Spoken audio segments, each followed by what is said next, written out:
It's been over 3 months since I've made a video. I've completely forgotten how to do this. No idea. I've been trying to write down notes of what I should talk about and literally nothing comes to mind. But I've missed it. I've definitely missed talking about books, making a YouTube video, or just putting it out there. The whole process of it, I've really missed it. And I wanted that. I didn't know if I wanted to continue doing this because, there's no rewards for it. It's just like most creative processes, this is probably more for myself than anyone else. It's like playing music, I guess. My flute doesn't work anymore. I have to get that fixed. So while I have very few other creative outlets, so this is what I'm going to be leaning into for the foreseeable future. I've really been struggling trying to read. I can't say life is back to normal for everyone, but at least where I live, for the most part, it seems to be like life has resumed. Work, social life, everything seems to be going on like nothing ever happened. So it's just been really hard to find time to read. And that's a very subjective thing. Like from perspective of other people, I'm sure it looks like I read a lot. And I do, like compared to most people that I know, I read a lot, but it's just not as much as I want to be reading. And it's been very sporadic, like, just finding time to read or like trying to finish a book has been stressful. And I always had to compromise on multiple things to do this. I am trying to now get on a schedule where I can read maybe a couple of hours in a day, like an hour in the morning, an hour in the evening, or maybe just 2 in the evening, where I just read. Which hasn't been the case last year. There was literally nothing to do, so I could read for 10 hours straight and no one would say anything. And then I could go 4 days without reading and it really wouldn't make a difference. It takes me about like 7 hours to finish a book. So yeah, I definitely need to get onto a regiment of some sort. So I need to like figure out how to incorporate reading into my life and not make it, throw everything else out of balance. This video is just to like dip my toe back into making videos because I cannot do like the 20 or 30-minute videos anymore. Amount of time that takes me to edit those is not going to work with my life at this point. There's no way I have that much free time.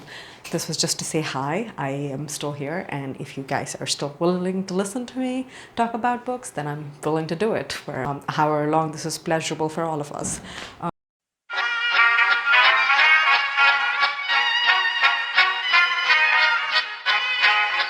Let me just like briefly talk about like some of the books I've been reading. There's no rhyme or reason to any of these books. It's just influenced by what I've read recently, what's been on my mind. So let's talk about romance first. So I've read, well, I don't know if Sally Rooney counts as romance, but I've read The Beautiful World, Where Are You by Sally Rooney. I think I've pretty much read everything she's put out at this point. Maybe a couple of essays here and there that I've missed. This might be her best work. The ending is a little abrupt, kind of comes out of nowhere. I would have liked to spend more time with the characters, but I think she's definitely finding her voice as an author. Like, her characters and her themes are very similar in all the books. Like if she ever wrote a letter penny, which I don't know why she would do, but if she did, I'm pretty sure I'll be able to know that it's her, just because of the things she likes to focus on. At some point, I would like to like have a whole discussion comparing all her different works and the merits and demerits of her writing. There's a lot to pick apart. I don't think this book is perfect. I actually don't even think Normal People is perfect, but that book means a lot to me for personal reasons. This would be a better book, but it does not mean as much to me as Normal People. I would recommend you read it. It is about empathy. And most books, almost all books, teach you empathy, because anything that puts you in someone else's perspective will teach you empathy. But this book is definitely about finding hope and empathy and connecting with people that have very different views from you. It's still in a capsule. I'm pretty sure all the 4 characters in this book are white, Caucasian, European. Yeah, some of them come from poorer backgrounds, but it's still privilege. It's not a diverse cast, but they do come from different political, religious ideologies. So I still like her. I know she gets a lot of backlash, and it usually happens when anything is really popular. You always have dissenting voices claiming it shouldn't be. I'm not discrediting them. I'm sure there are flaws to her work, but I still enjoy her and I still like reading her work. So I'll always pick up a Sally Rooney book, unless she does something super illegal, like please don't be a pedophile or something. Wait, actually there is often an age gap and unequal distribution of power between her romantic leads. Either they come from vastly different like socioeconomic backgrounds, or there's like a significant age gap. Is that sketchy? I don't know, guys. I'm not ready to dig into this yet. Okay, let's put that away. I think the whole effects of the pandemic and loss and grief are evident in the books that romance authors have put out this year. Because two of the books that I've actually kind of enjoyed deal with grief. One is Instructions for Dancing by Nicola Yoon. Another book I've read of hers was The Sun is Also a Star. I was kind of lukewarm about it. It was okay. Like, it was very cheesy and it was fine. I really enjoyed this. I was surprised that I enjoyed it. In fact, like 1/3 or half of the way in, I was just like, what is happening? This doesn't make sense. I was very, very critical. And then eventually it clicked for me. I really dug this book. So it was good, really good. It's a very simple message by the end of the book, and that is that you should cherish all the time you have with the people that you love. And that's the other one is The Heart Principle by Helen Hoang. It's getting a lot of praise right now, and I can see why. Like, it is a decent book. The romance didn't quite click for me. Everything else about the book worked better than the romance, only because they're instantly like each other. The main lead, Kwan and Anna. So Anna and Kwan, like, they're the first people they swipe right on a dating app and like immediately click. It's like, this is not realistic, and they fall for each other very quickly. The topics it deals with, the themes that it deals with are very good. It's about taking care of the elderly, of taking care of someone who's really sick. I have actually been in this position, I think because of what we have gone through. At least most of us know someone who has suffered through COVID and then died of it. And I hope that most people haven't experienced this, but you know, there comes a point when you don't know if keeping a person alive for a prolonged amount of time on a ventilator when they're in a lot of pain and are not able to communicate what they want. It's a very, very grueling and tough situation to be in. And it's just not fun. And the fact that it deals with it, and not just that, like the whole Asian expectations of like how you're supposed to care for your elders, the pressure that you put on yourself. I agree that you have to care for your loved ones and your parents. It's your responsibility, but it's not just yours. You hiring help, like help you manage some of the stuff, is fine. And I think euthanasia is a topic which is not talked about in here, but generally I think euthanasia and assisted living and dying is something we should all talk about a lot more as a society, because it's not practical. You know, when we know the quality of life has completely declined and this person is about to die, it's not practical to keep them alive just because we're not ready to let go. So I don't know how that conversation comes about. There's a lot of books I've read about that deal with this, like, you know, being mortal or smoke gets in your eyes, that, you know, talk about these things. Just, it's a discussion that needs to be had. So this little bit deals with that, but there's also another whole aspect of mental illness and depression and autism, which is also something that Helen Hoang addressed in her other book, The Kiss Quotient. There's an author that always has a character who's somewhere on the autism spectrum. That's important representation to be had, because we don't really talk about disabilities in not just romance, in most kind of fiction, but especially romance, disabilities not usually brought in. So yay. It's pretty good. The only reason I was frustrated with this book is because I like my protagonist to be strong or have a strong voice or sense of identity, which is something the protagonist in this book doesn't really have in the beginning. She does discover it by the end, but I find that generally frustrating because the lack of agency in especially female characters, it irks me. It's intentionally done in this book. You're supposed to see that, you know, there's a whole system or a patriarchy that is dictating to her what she needs to think, and that might be ingrained in the Asian culture, and it's valid. I get it. I get the point that it's making, and I know why this book would connect with a lot of people, but I still find it frustrating for myself.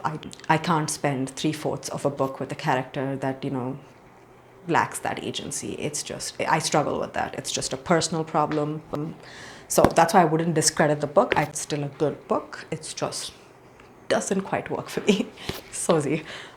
What else have I read? Oh, I've recently read my first Fredrik Backman book, Anxious People, and I get the hype. He's pretty good. I love the way he writes. It's like he knows me and knows people. He understands humans really well, so I love the way he writes, and it's very like simple and approachable kind of writing. The prose are not dense, and you're not scratching your head saying like, wait, what does that mean? It's straightforward and great, and he's a talented writer, and I'm gonna read all the other books he's put out.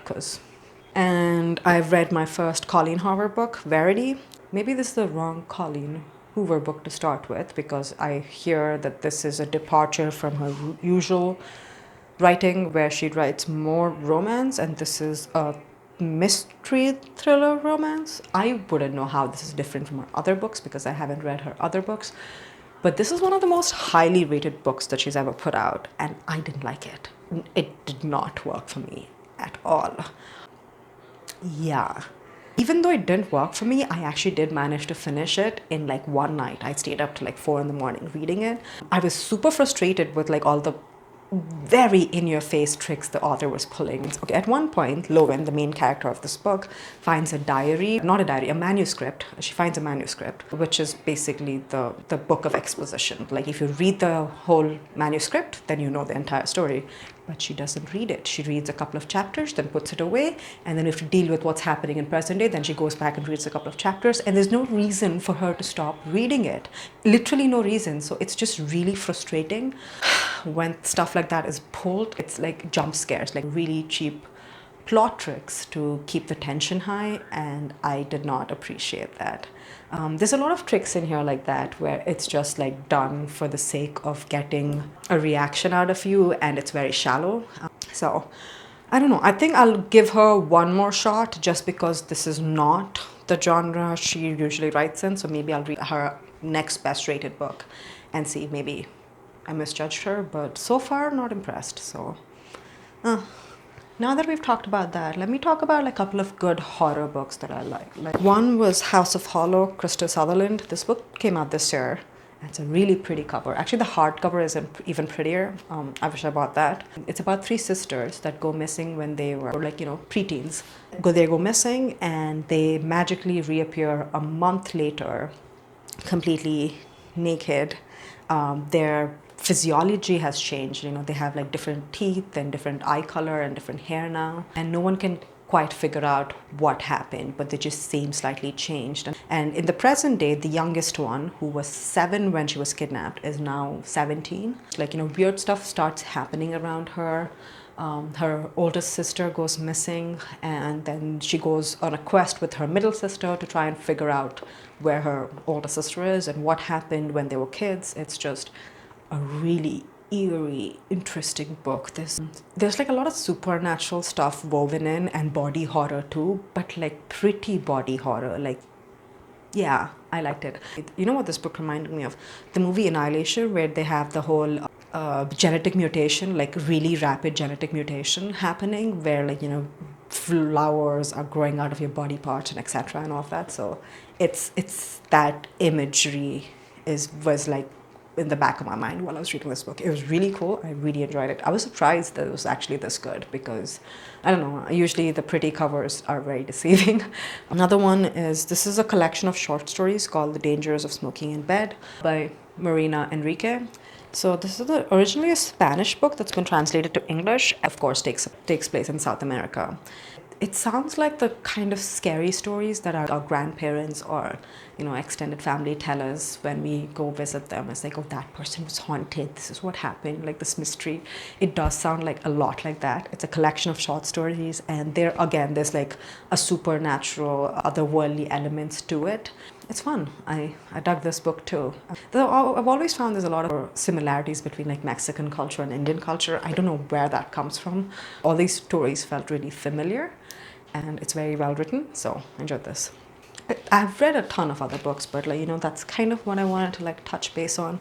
Goodreads is definitely going to put out their nominations for 2021, and I'd like to read a good chunk of those books if I haven't already, because I apparently hate myself and want to give myself more homework than I deserve, but I don't like not knowing, and so I'm going to read those books when they put out the lists. Yeah, I have about 40 or 50 books picked out, and I'm already making a list of all the books that I want to buy, so it's just a never-ending cycle with me, which just means I'll have never-ending content if I want to keep making videos. So if you guys have any recommendations or what do you think I should read in 2021, what's your favorite book put out in 2021, let me know and I might check it out and read it. Okay, bye. This is Sanjana and this is my channel Lockdown Literary Club. If you haven't already subscribed, do subscribe. I'm gonna try and engage more, which I said I'll do 3 months ago and then I disappeared from the face of the earth, and I'm sorry about that. I'm gonna try and be better about this. I've had enough time to appreciate what I had, so I'll be better. Okay, bye.